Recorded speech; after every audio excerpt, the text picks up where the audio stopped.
Mission south પર પ્રધાનમંત્રી મોદી તમિલનાડુના રામેશ્વરમાં કર્યો રોડ શો। તિરુચિરાપલ્લીના રંગનાથ સ્વામી મંદિરમાં કરી પૂજા અર્ચના।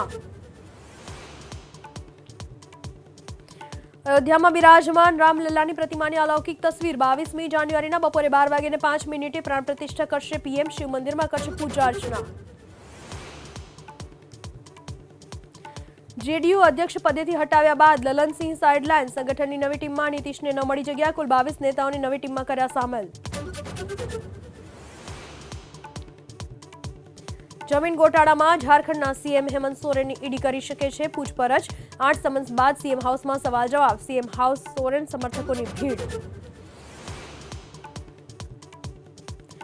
આમ આદમી પાર્ટીના રાજીનામા બાદ ભાજપમાં સામેલ થયા અશોક તેવર। सीएम मनोहरलाल खट्टरे अपावी सदस्यता।